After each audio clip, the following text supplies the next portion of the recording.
I've never even fired a gun before. Oh, yeah, I used to be like you once. Then I entered first grade.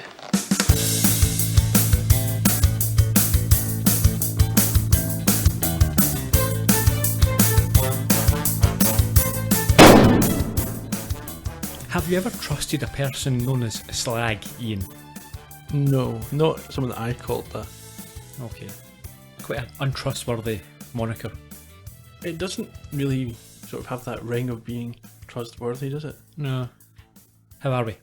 Not too bad, Gerry. How are you? I'm okay. Interesting episode I think we have this week. Yeah, lots to talk about, I think. It's Certainly. a bit different from the ones that we've been going through. It does have a different vibe to it, I think, I would agree. But in my opinion, it doesn't make it any less entertaining. Yeah, it's entertaining in a sort of a different kind of way. It's not slapsticky, really. It's not the same. I'll say that. We'll get to the more specific parts of it as we go through. Okay. Anything you want to say? Any subject you wish to broach before we begin this week's episode? Well, every now and then I like to bring forward our social media and review requests from the end of the show to the start so that people who turn off after we finish talking about the episode get to hear it. We're on Twitter and Facebook at Sledgecast. You can find us on sledgehammerpodcast.com. We like to chat with you guys who are listening to the show and see what you think of the episodes. That's a great part of it for us. And also, it helps this show and us if more people hear it. And the best way to get that to happen is for people to review the show and rate it on iTunes, even if that's not where they listen to it. So if you can spare a couple of minutes to do that, it would be very much appreciated. Indeed it would, you replicant. Who, me or the person that is going to do the rating? I'll let each of you make up your own mind on that. Fair enough. So, before we check into Hotel Hammer, do you have a summary for us? I do. Crack on. In State of Sledge, Captain Trunk is under pressure as internal affairs probe Hammer's records. When a furious group of Satanists storm the police station looking to break out their leader, it puts Hammer's methods and the rulebook to the test. When the cultists capture a number of officers, it's left to Hammer to save the day. But can he succeed without violating their rights? I doubt it. Very much. We begin, as we often do, down at the precinct. It's 3:45 p.m. Yes, so throughout this entire episode, we have this on-screen reminder of the time. Yeah, it's not a common device for this show. Do you know why they do it? Because most people can't read. Well, that's true, but that's not the case, I don't think. Okay.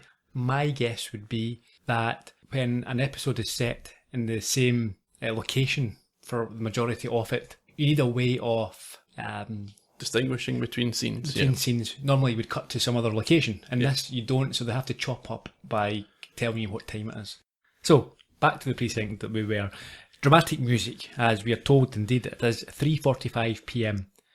And Trunk tells Dori that a guy from Internal Affairs is checking the records of all his staff for rule breakers. Yeah, she's concerned, obviously. She is, but Trunk is fairly happy. He has hidden Sledge's files in his own office. Yeah, it seems weird to me that Internal Affairs wouldn't already have a list of people who work there. Yeah, and even we know, in 1987, they have computer systems. Yeah. We've seen Sledge and Hammer use them themselves. Absolutely. Unless that's just for criminal records and the actual staff records haven't been, disciplinary records haven't been uploaded, as it were. Yeah, and the records maybe go back beyond when things were being computerised and we don't have the resources to input them. He gives Dori a peek into his office at this massive pile of documents. It's a room full. And he tells Dori that he has sent Sledge home early. Keep him out of harm's way. Yeah, there's not even a file with his name on it in front of the inspector. We first meet Sledge in his car this week. Yeah, he's miming explosions along to a bit of Tchaikovsky there. And he arrives outside a siege at a house. He does. And the cop explains that the leader of a satanic cult is inside. Yeah. Sledge says, "Did I hear that magic word, force?" There's a weird reference to the Queen. This is a plot device. So we find out the Queen is in town. Yep. Therefore, later in the episode, it's an explanation as to why there's no other cops at the station. Right. That's all that's for. That's all it's for. Yeah. I wasn't sure if it was maybe tying into did the Queen visit California in 87? I don't know. It may have tied in with that, but the reason is to explain why. Yeah, fair enough. Did you like Hammer's line to the person in the house as he walked through the door? Remind me? He said he challenged the guy to play hard to get because Hammer hadn't killed anyone all day. Yeah, that's a good line. I like that line when he's never seen killing anybody. It's something he talks about, but it's not something we actually have any evidence for. Are you suggesting that Sledge is all mouth and no action? Well, I don't know. I mean, do we assume that he doesn't kill anyone because we don't see it? Or do we take what he says as true? Does he go around killing people and we just don't see it? I think the former. I tend to agree. I think if he was going around killing people, he wouldn't be having the relationships he has with other people on the show. Yeah. He enters the house. He does. And a few seconds later, he returns with a naked Slag fresh from the shower. Yeah, he explains to the police that the guy wasn't ignoring them, he was just in the shower, he didn't hear them. He's clean. Yes. So to be clear, Slag is not an abusive and insulting term. It's the name of the leader of the satanic cult. Yeah. He's got, which is now fairly common, he's got spider web tattoos on his face. He does. You see that a little bit these days. Perhaps not so much on the face, but I've seen a few people walking around with them on their neck. Yeah, that's just folk who haven't washed their actual spider webs. Back to the precinct, and it's now... It's 5:01. I like the fact they're using these slightly non-precise times. Perkins, the internal affairs chap, is happy. And he's preparing to leave, much to the relief of Trunk, who thinks he has got away with it. He has. He's managed to dodge a bullet. However, before he can make his exit, Sledge arrives with Slag. Hey, Captain, look. I brought in the trash. Who are you? What are you doing to that man? Hey, what is this, 20 questions? Hammer, this is Inspector Perkins from Internal Affairs. A cop who busts cops, huh? Does he work here? This is Inspector Sledgehammer. I don't remember seeing that name. Who is this man you're so clearly abusing? The name is Slag. Slag. This rodent is the leader of a bloodthirsty cult of Satan worshippers. And so far, I like him better than I like you. Captain, I'd like to see Inspector Hammer's files, please. Thoreau, Yes. get the wheelbarrow. Yes, sir. Hammer doesn't seem to have taken the hint. No. What does he suggest he's about to do? He's going to take Slag downstairs and violate his civil rights. I liked in that clip Dory's dismay when she's asked to go and get the wheelbarrow. Yeah. You notice that Trunk's not really chastised or in other ways commented upon the fact that he's not shown these files in the first place. Yeah, perhaps Trunk knows that will be the inevitable conclusion of it. Yeah, he's tried to cover for Hammer. Hammer is reminded by Perkins that Slag is entitled to a phone call. Yeah, and he makes the phone call for him. Who does he call? Pizza. Yep, Sledge is dialing the pizza parlour and he asks Slag what he wants on his pizza, but Trunk insists he does not do it that way. No, and Slag is allowed to make his legitimate call, and he phones his gang headquarters. Somehow he just mashes the keys with his fist and it dials the right place. I quite enjoyed him thinking about his number. Yeah. You can see him pausing a few times. And we see this motley crew of Satan worshippers, don't we? Yep, they're doing a workout of some kind. I think it's some kind of fitness video. It's like a glam rock video from the 80s, you know, like a motley crew or a Kiss video, the way they're dressed up. It actually reminded me, this gang, it reminded me of the bad guys in Cobra. We've mentioned that before. David Rashi was actually in Cobra. Yeah. But they are that type of underground dwelling, sort of stereotypical 80s looking gang who in reality don't look that intimidating or tough. No, they look a bit foolish. Yeah, they look ridiculous. Anyway, they manically head down to break out Slag. Yeah, well, because Perkins has allowed Slag to make his phone call, he has called for help, and essentially this group are going to come and break him out. It's now 5:30 p.m. at the precinct. And Sledge is brushing his gun. I think he's polishing the inside of the gun. He's got something on a toothbrush. Okay, so you know me. I don't shoot guns. I don't own guns, but I have got a slight fascination in watching YouTube videos about these things. It's quite relaxing. I can tell you about gun safes and guns and Right. all sorts of stuff that I really don't need to know anything about. But no, you would brush a gun, not with a toothbrush. Yeah, but what's that on the toothbrush?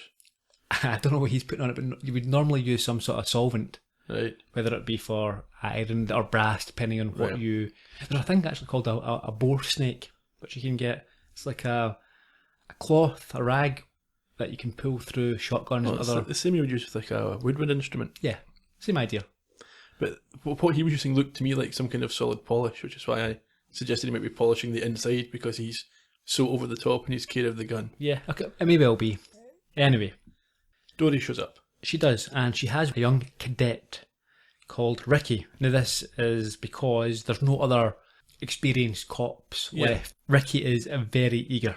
He is, and Hammer fobs him off very quickly. He gives him the toothbrush to clean. We had them at the top of the podcast. Perkins approaches Hammer, and having read his file, he is not very happy. No, he says he's very upset, and Hammer asks whether he's jealous.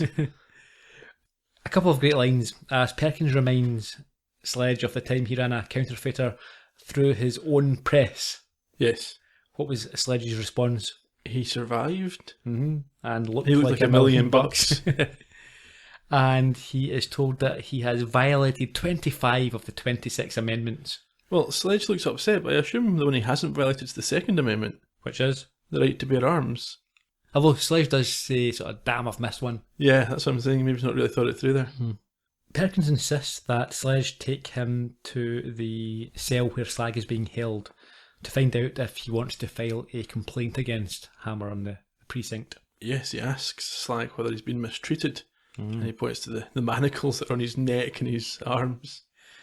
And against Sledge's advice, he removes them. Yeah, well, first of all, he asks Hammer why he's wearing the manacles, and you referred to this earlier on when you mentioned Hotel Hammer, and Sledge just says he's trying to make his stay in Hotel Hammer a little more uncomfortable. As soon as the manacles, the shackles are removed, what happens? Well, Slag just attacks Perkins straight away, tries to choke him to death.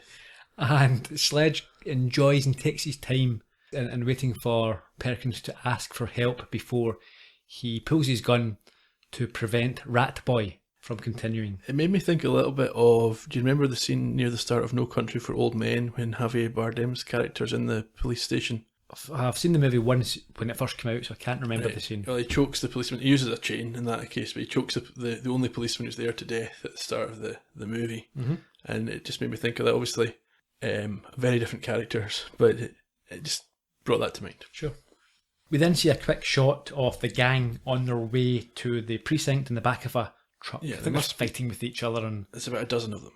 it's now 6:10. It's my favourite line of the episode's about to come up. Okay, Sledge describes Perkins as a bleeding heart liberal creep That's the to one. Mayjoy. Yeah, but it's not so much that as what that's a response to. What Mayjoy says is, what's wrong with him? Yeah. Because he's So, unconscious. to be clear, yes, Sledge has now brought the unconscious body of Perkins from the cells up to the main office. Yeah. He dumps him in a chair, with Trunk automatically assuming that Hammer is to blame for the injuries. Well, in a sense he is, because he didn't help until Perkins croaked out that he wanted help. I'm going, in fairness, I'm going to take Sledge's side here. He did advise him against it, and then he He did. did save him. He did. Trunk tells Dori to call a medic, but is prevented from doing so as we see that the gang have taken out the power systems. Yeah, and the phones and the radio. Yeah. So we have Sledge, Dori, Trunk, Perkins and Ricky, as well as Officer Grace, manning the now sieged precinct. Along with Zippy, Bungle and George. What about Jeffrey? No, he's not there. Okay. We're in the basement. Trunk and Grace are down there trying to restore power. They are, and they're attacked by a cultist with garden shears. Yeah, a soldier of evil, I think that's what he calls himself. He does. As you say, he has these garden shears, and Officer Grace has to use her flashlight to knock him out. Takes her a minute to work out what Trunk's asking her to do there. Yeah, he says use the flashlight, she shines it in his face. Back upstairs, Perkins wakes up and asks why it's dark. I think this is maybe my favourite line of the episode. Sledge tells him, it's not dark, you must be going blind. Dori tells him to grow up. And Hammer replies, no. Trunk and Grace come in with this Soldier of Evil from the basement. Yes. And this Soldier of Evil, he strikes Hammer. He does with his manacled hands. So Sledge decides to give him a little haircut. So, you dirty hippie. For once in your life, you're ready for a job interview. Hammer, you barbarian. That man has rights. Fools. You have me. But there are many more outside. And we'll kill you all. Unless we get Slag.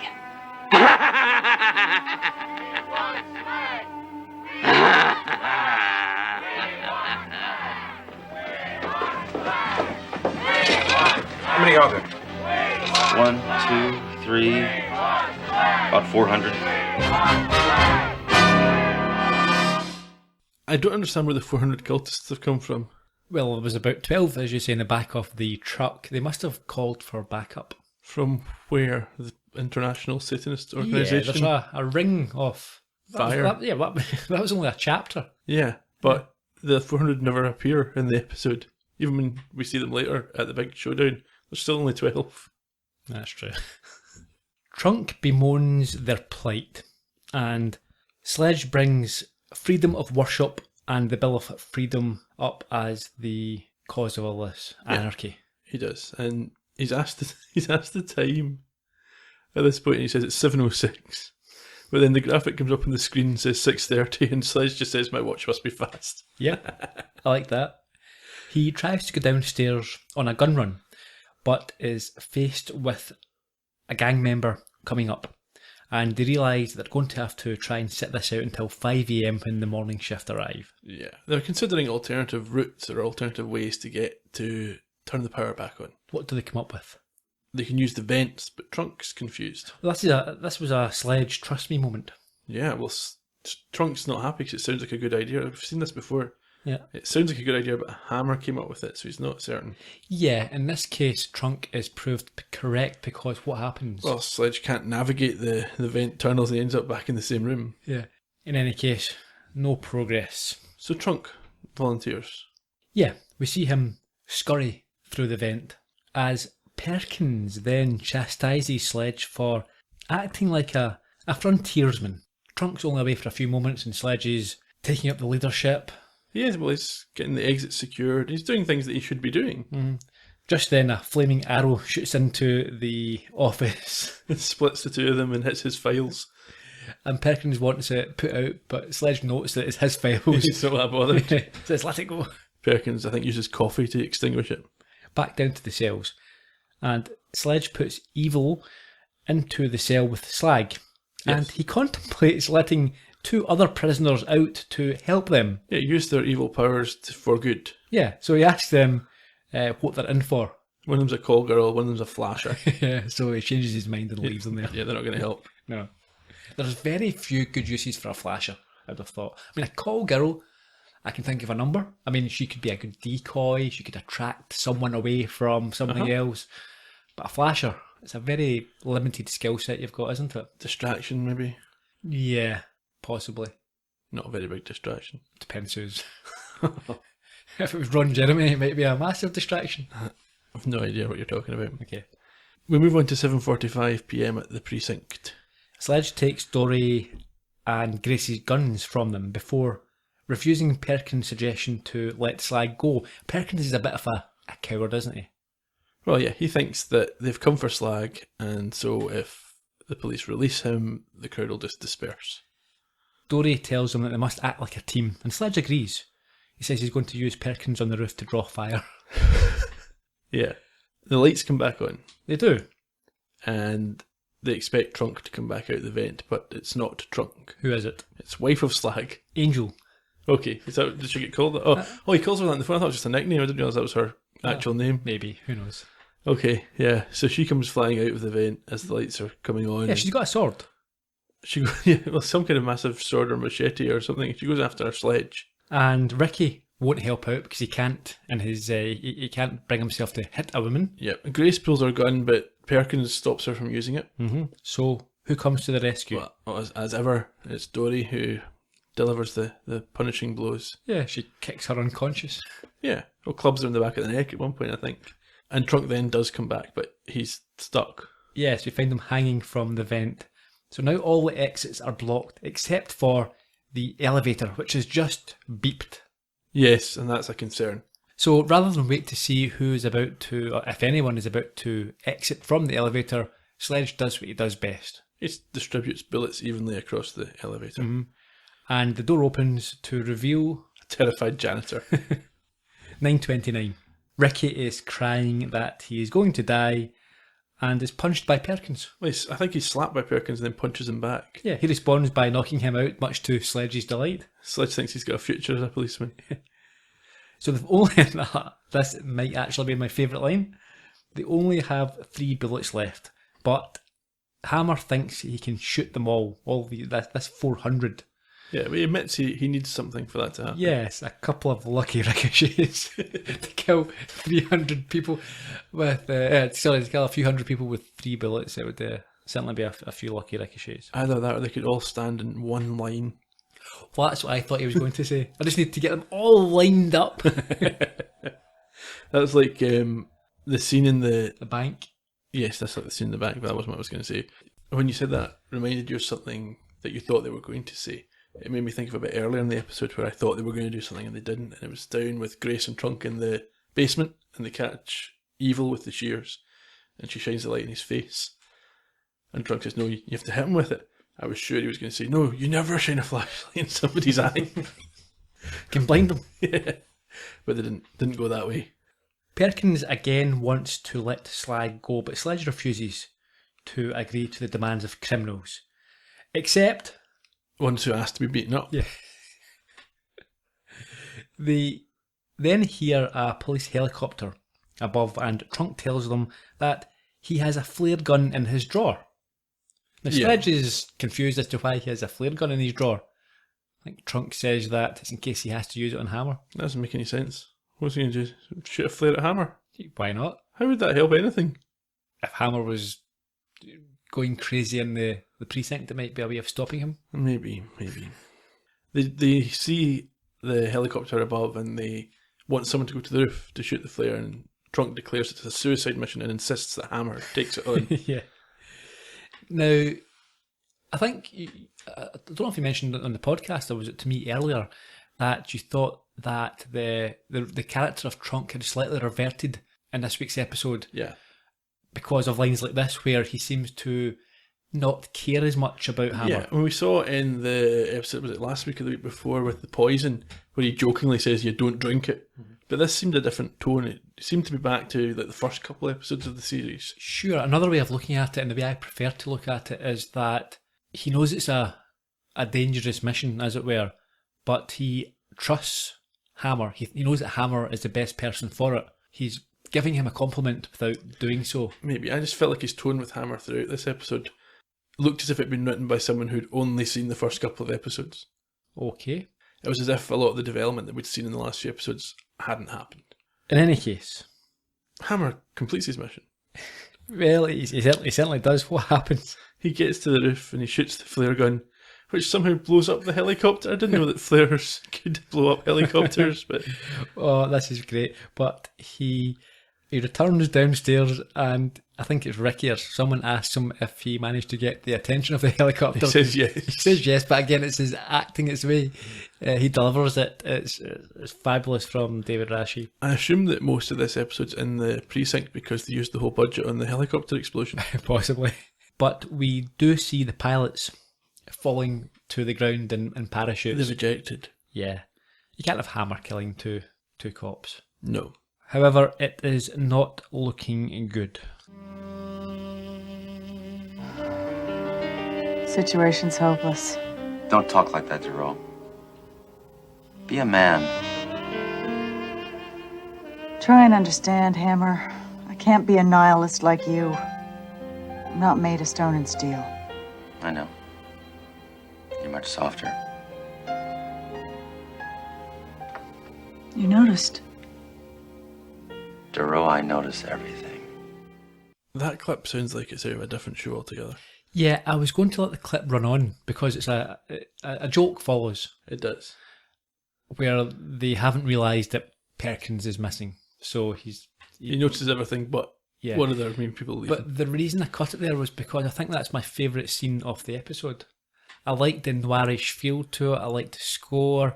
I liked the sort of melancholy vibe to it. Mm-hmm.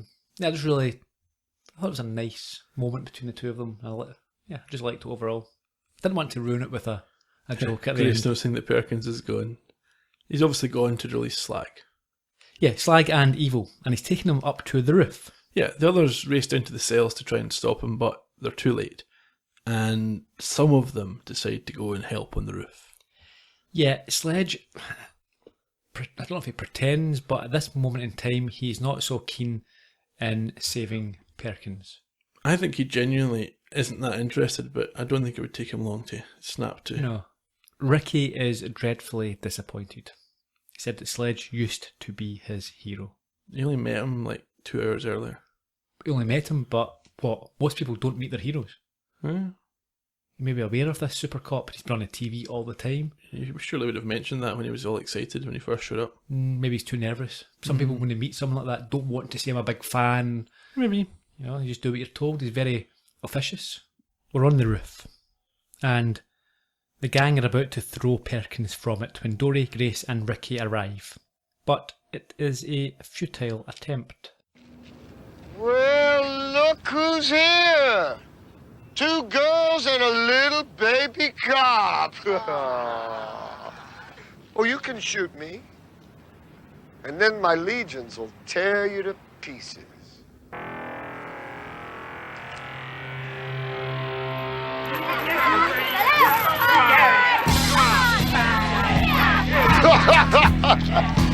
We're going to make human sacrifices out of each and every one of you, except for you. Yeah, you're going to be my bride.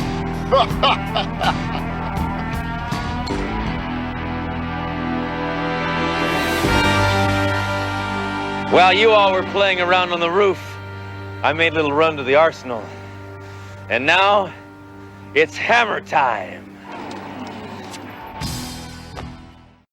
Sledge appears, and obviously the expectation is more slapstick violence like we've seen in previous episodes, but that's not what we get. No, he jumps down and he's got a slight grimace as he lands. I know, but what I thought was the best thing is just before he says, now it's hammer time, the look of shock on everyone's face when they've spotted him.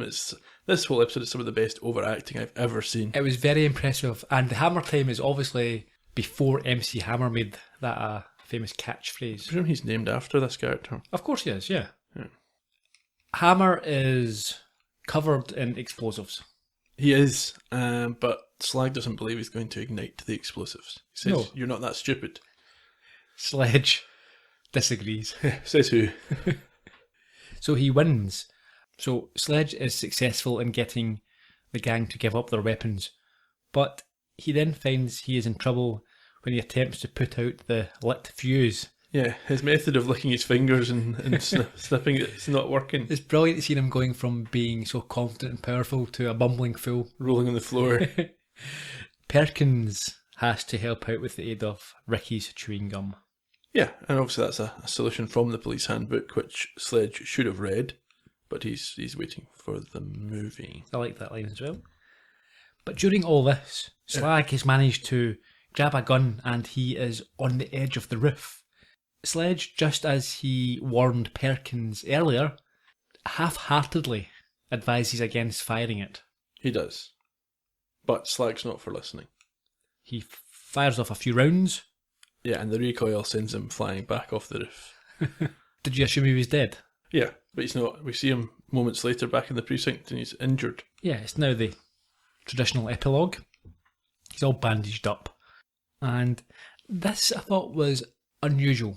At the end of the episode, I would have assumed that Perkins would have realised that Hammer does have his worth, that his methods are unusual, but they each save each other's lives, and there is some sort of respect or acknowledgement. And there's none. There's not. No, it says what it says. I'm only. He saved his life to put him on report. Yeah. It's also his duty. Yeah, it's quite I think it's quite shameless. Yeah, uncharitable, or it's just not the type of show. These things everything tends to get tied up one way or the other. Yeah, it's Nice just little- kind of left open. He's getting put on report, and that's the end of it. Yeah. Hammer and Dori are glad that it's all over and there's nothing else to be done. Yeah, I mean, they're happy enough. There is one man who is not. No, the janitor who's got to clean up the mess that was left by the police and the cultists in the precinct. And we have one final shot of Trunk. Yeah, he's reprimanding the janitor for missing a spot whilst drinking a cup of coffee in the vent. They've not released him as yet. No. And that is the end of the episode. A fun one, but you think it feels slightly different. Yeah. I would agree with you. But as I said at the top of the podcast, I think it was enjoyable in its own way.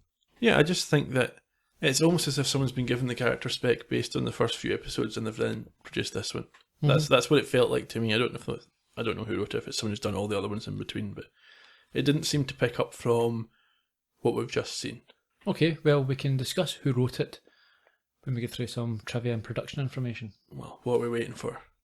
January the 10th, 1987 was the original air date, and it was directed by Daniel Attias. This is the second and final Sledgehammer episode. It was written by Al John and Michael Rees. Interesting. Two very experienced Sledgehammer writers. Who are story editors and all the other ones. Yeah. That's interesting. I wonder if they wrote it earlier. Maybe. Or maybe they're in a rush that week. Or maybe they just didn't see it the same way that I'm seeing it when they wrote these lines. Or maybe they didn't see the development that we saw. Maybe they don't think that's real. Possibly. In terms of guest stars, we've got Mark Blankfield, who played Slag. He was born in 1950. This is his first of 3 Sledgehammer episodes. He's also been in Robin Hood Men in Tights, Dracula Dead and Loving It, Saved by the Bell, the new class, Erie, Indiana, interesting show from the 90s, Good and Evil, and The Nut House. He was in a very popular sketch show called Fridays, which had co-hosts including Larry David, Rich Hall, Bruce Mailer, and hundreds of the biggest names in show business guest starring each week. So a very popular show. There you go. I hope he plays Slag when he comes back. We shall find out. Yeah. Tom Henschel played Inspector Perkins. He was born in 1951. He has been in Vibes, Married with Children, Murder, She Wrote, Matlock, Ellie Loss and Elsewhere, and T.J. Hooker. He was also in Columbo. Which episode? It's all in the game. You won't remember him. He was a fingerprint man. Right, that's the one with... Faye Dunaway. Faye Dunaway. I'm trying to think when they had fingerprints. I'm sure about the murder scene. I thought so. Good. Are you a detective? Oh, hell. He could have been at the house. Could have been. The cop at the start, the siege cop. Did you recognise him? The siege cop at the start. Yeah. Oh, right, yes, outside the house. Yeah. No. Clint Howard. Okay. Brother of Ron. Born in 1959. Like Ron, child actor. Not been on to as much success, obviously, as Ron, but hey, who has? He has been in Star Trek. He was in the 3rd ever episode of Star Trek. Okay. In the 60s. He has been in Star Trek Deep Space Nine and Enterprise. He starred in the Andy Griffith Show along with his brother. He was the main star, or the main human star of Gentle Ben. Right. He's been in Happy Days, Apollo 13, Tango and Cash, Frost Nixon, and Arrested Development, amongst many, many other things. It's funny how he seems to be in these films that his brother directs. He was most certainly the best candidate for the role. What are you suggesting? Did Ron Howard not also cast one of his parents in one of these films as well? Yeah. John Densmore played the janitor. Okay. Why are you mentioning John Densmore? Because he was born in 1944 and he was the drummer in The Doors. Okay, there you go. Quite a massive... Were they big before this? What? I don't know, what years were the Doors big? Are you kidding me? The 70s? Are you kidding Or me? the 80s? Are you actually kidding me? I don't know how much about the Doors.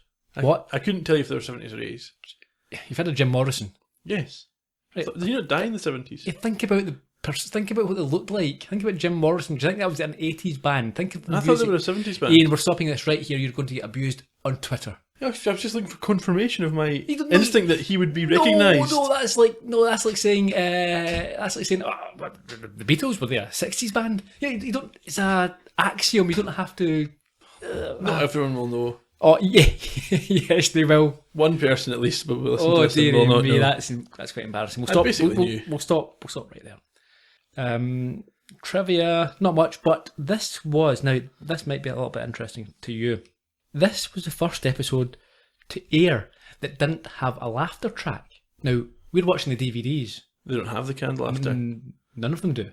But when this was originally aired, these episodes had canned laughter. Now, I don't think they would help. Oh, they wouldn't. I mean, Alan Spencer did not want them at all. But the network or the studios or whatever insisted for the first few until it caught on, and I think they realised that it could stand on its own 2 feet. But yeah, I think, can you imagine it?